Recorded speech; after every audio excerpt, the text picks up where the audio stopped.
The Roman Empire does not stumble into this war by accident. It creates it. In 30 BCE, Rome absorbs Egypt after the defeat of Cleopatra and Mark Antony. What looks like a clean annexation on a Mediterranean map instantly becomes a problem on the ground.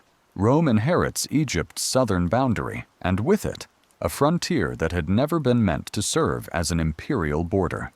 At the first cataract of the Nile, around Syene, Elephantine, and Philae, the Roman world now presses directly against the territory of an independent African kingdom of Kush. This is not a vague edge of influence. It is a live, physical boundary defined by geography. The Nile narrows and breaks into cataracts that restrict movement. Fort sites sit on rocky choke points. Desert routes bypass the river entirely, allowing forces to move around fixed defenses if they know the terrain. Whoever controls this zone controls access between the Mediterranean economy and the African interior. Trade, taxation, and military movement all funnel through the same narrow corridor. Rome inherits this frontier overnight and immediately militarizes it. Garrisons are installed. Roman officials begin enforcing customs, security, and authority over communities that had long existed in a shared Nubian-Egyptian borderland. What had once been trade space becomes military space. Every patrol, every tax demand, every fort extension changes the balance. South of the border, Kush is not a loose tribal zone reacting to Roman presence. It is a centralized Meroitic state with royal authority, taxation systems, manpower reserves, and a long tradition of Nile-based warfare. Its capital at Meroe lies deep enough to be secure, but its interests extend northward into Lower Nubia, exactly where Rome is now planting standards. This is where friction becomes inevitable. Roman garrisons expect compliance. Kush expects autonomy. Frontier communities are pulled in both directions. Raids, reprisals, and counter-reprisals begin to occur along the river and desert routes. None of this starts as total war, but every incident now carries imperial weight. A stolen shipment or seized outpost is no longer a local matter. It becomes a challenge to Roman authority. If you watch this through to the end, what becomes clear is that this war is not about conquest in the usual sense. It is about whether Rome can turn Egypt's southern gateway into a locked imperial border, or whether Kush can keep it open on its own terms. Rome assumes that escalation will settle the matter quickly. That assumption will not survive first contact. Administratively, Roman Egypt is governed by a prefect with military authority. His mandate is clear: secure the province, prevent instability, and ensure uninterrupted grain supply to Rome. Any threat on the southern frontier is treated as unacceptable. Kushite resistance is therefore interpreted not as a border dispute, but as defiance. From Kush's perspective, Rome's behavior signals something equally clear. Forts are not temporary. Garrisons are not neutral. Rome is testing how far south it can push without resistance. If that pressure is not answered early, it will become permanent. This is the structural trap of the frontier. Neither side can afford to appear passive. The Nile corridor magnifies the danger. Movement is predictable. Supplies move along narrow routes. Forts dominate traffic, but are also vulnerable to sudden attack. Control is never absolute. It must be enforced constantly, and enforcement creates targets. By the late 1st century BCE, the frontier is no longer stable. It is tense, armed, and waiting. When the first major Kushite strike comes, it will not be spontaneous violence. It will be a calculated decision to demonstrate that Rome's new border can be breached, and that Africa south of Egypt is not open to quiet absorption. The moment Rome turns Egypt into a Roman province, war with Kush becomes a matter of time.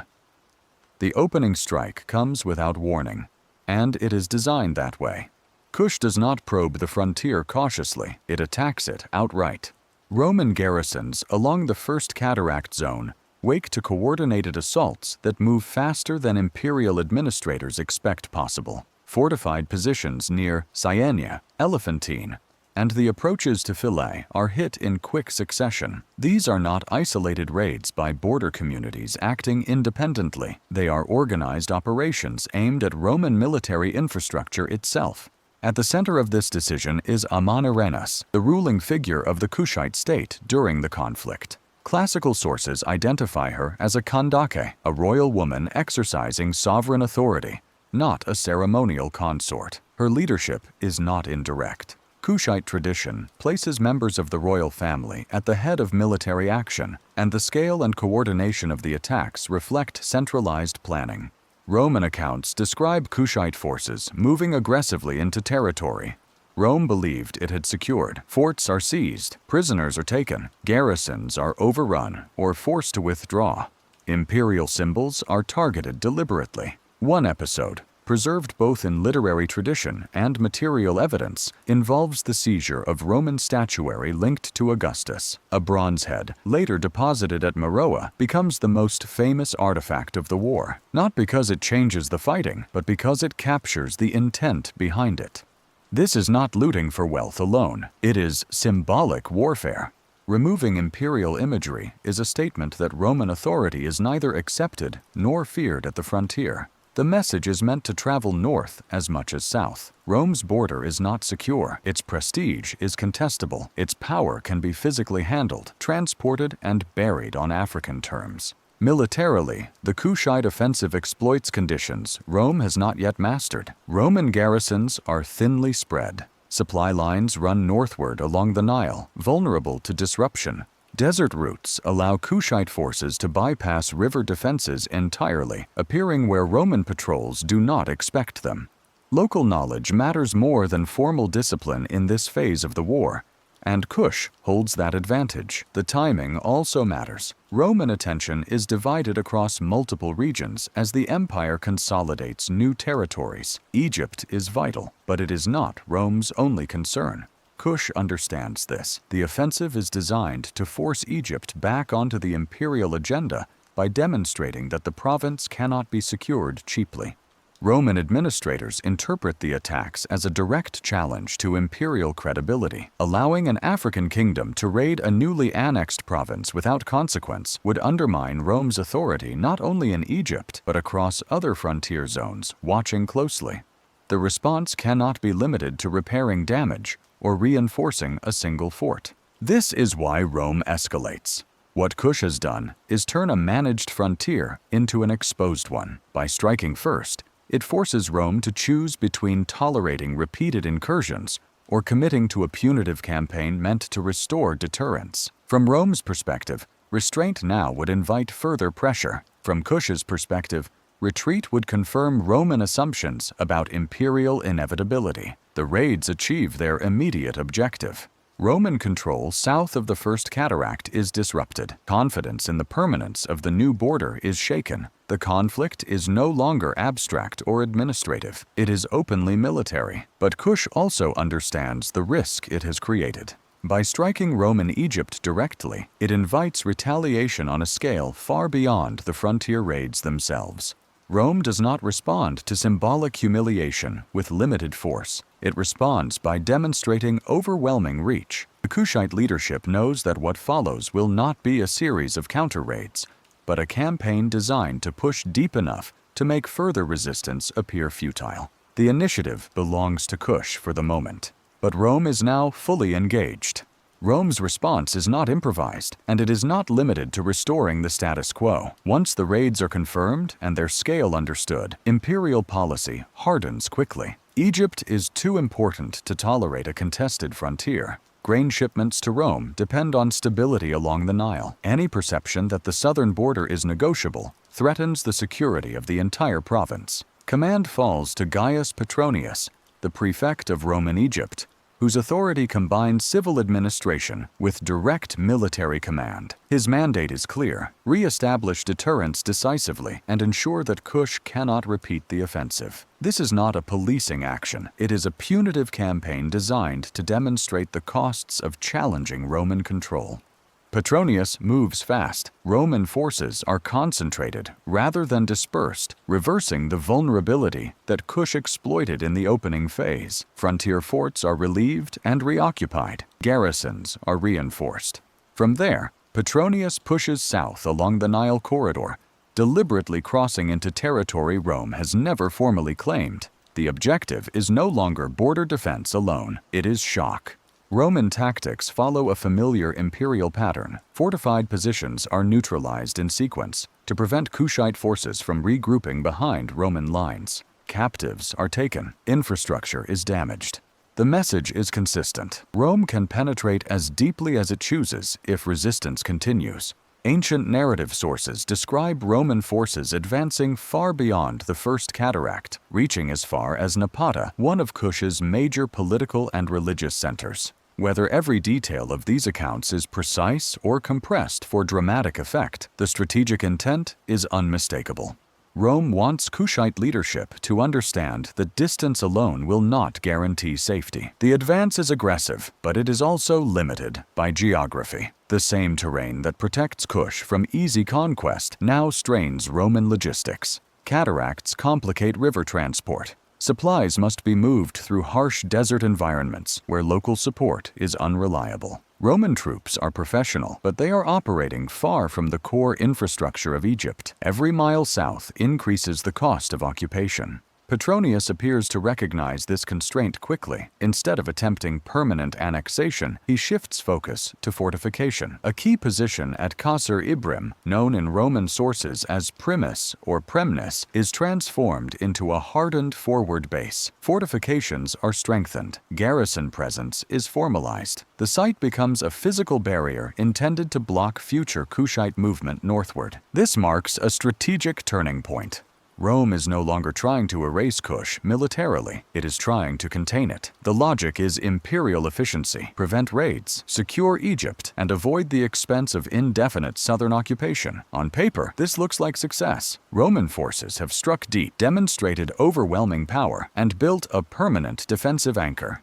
But the war does not end. Kush does not collapse under the pressure. The state absorbs the shock and regroups. Its political center remains intact. Its manpower base lies far south of Roman reach. The destruction of Napata, if it occurs as described, does not dismantle Kushite authority. It hardens it. More importantly, the new Roman strategy creates its own vulnerability. Holding Qasr Ibrim requires continuous supply. Garrisoning the site ties Roman manpower to a fixed position deep in hostile territory. Every convoy becomes a target. Every rotation increases exposure. Kushite forces do not need to defeat Rome in open battle to make the position costly. They only need to keep pressure constant. What Rome has achieved is escalation without resolution. The punitive expedition proves that Rome can strike Kush. It does not prove that Rome can afford to hold Kush. The forward fort becomes a test case for whether imperial power can be sustained in this environment, or whether the costs will outweigh the benefits. For Kush, survival is no longer about winning battles. It is about forcing Rome to recognize that permanent control south of Egypt is inefficient and unstable. The conflict shifts from shock and retaliation to endurance and leverage. Rome's campaign was meant to end the war by force. Instead, it changes the kind of war being fought.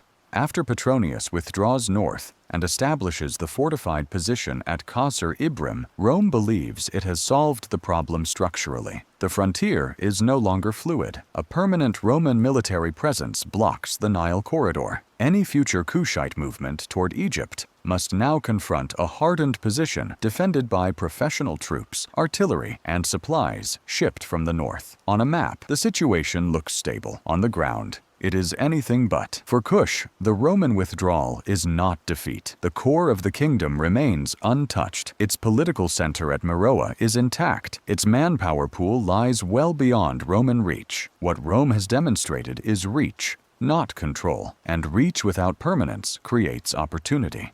Kushite forces reapply pressure where Rome is weakest. Sustainment. The new Roman forward base depends entirely on long, exposed supply lines running through cataract-heavy river sections and desert approaches. Every shipment of food, weapons, and reinforcements must move through terrain Kush understands intimately. Kushite units do not need to defeat the garrison directly. They need only to make holding it expensive. Raids, harassment, and the constant threat of encirclement turn Rome's strategic solution into a liability. At the same time, Kush escalates politically. Rather than framing the conflict as endless frontier violence, Kushite leadership reframes it as a dispute between sovereign powers. Envoys are dispatched directly to the imperial center.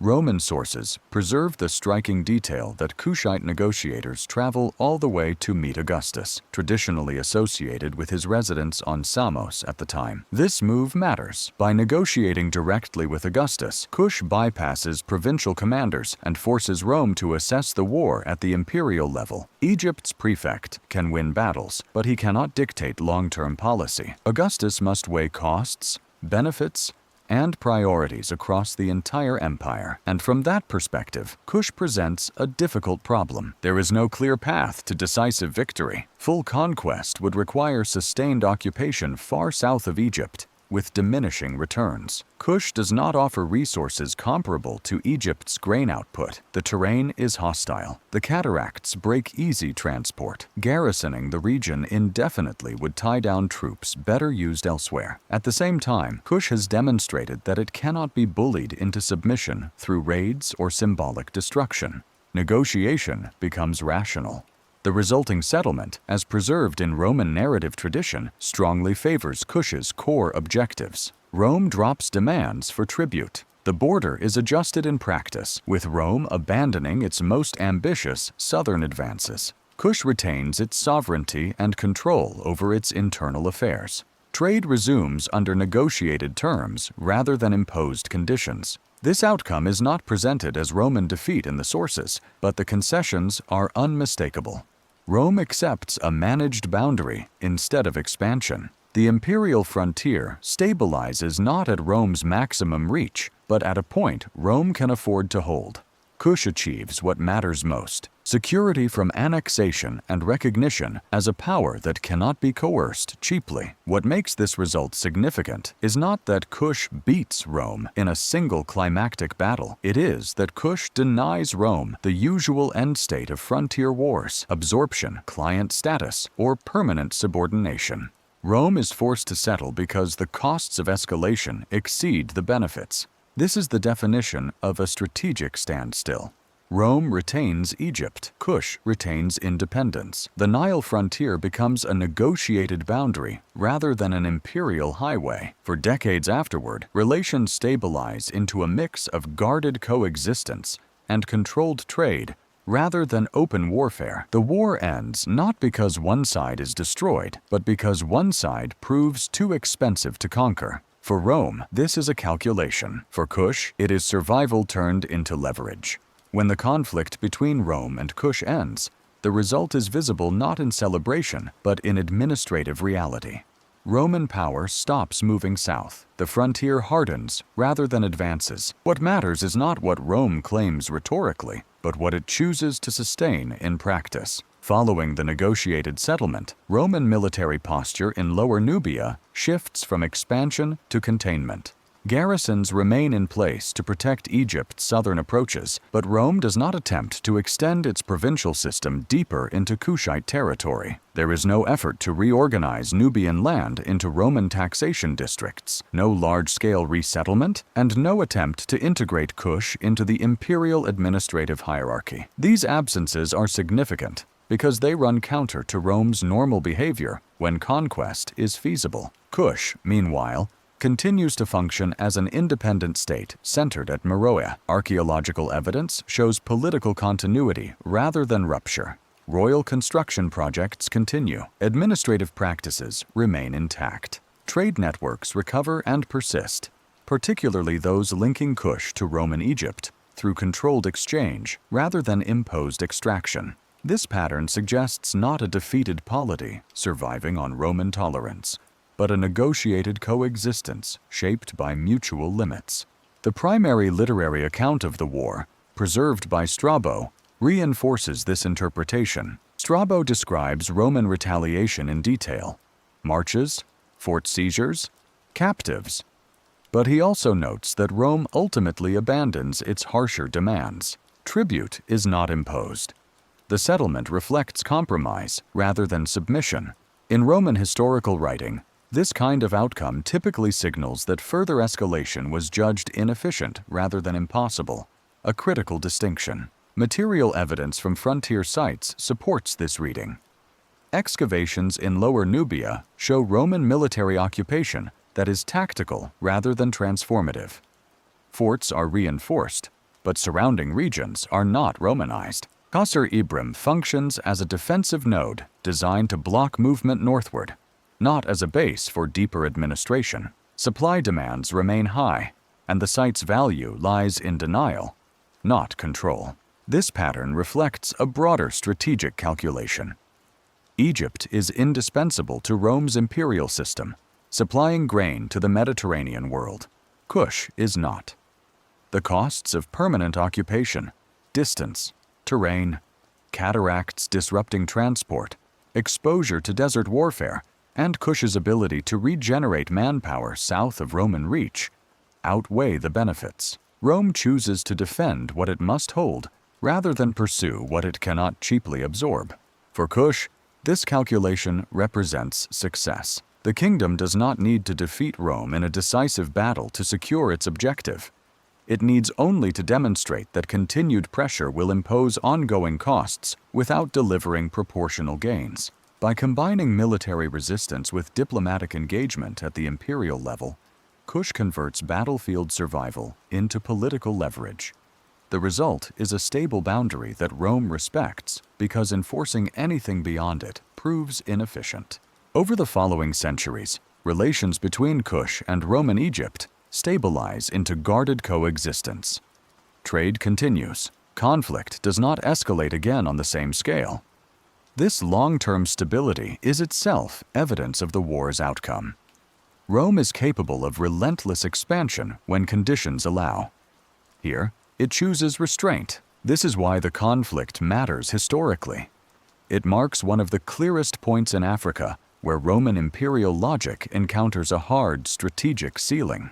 Not because Rome lacks force, but because force alone cannot solve the geographic, logistical, and political realities Kush imposes. The war ends not with absorption, but with boundary management. And that outcome reflects Kush's ability to make conquest cost more than it was worth.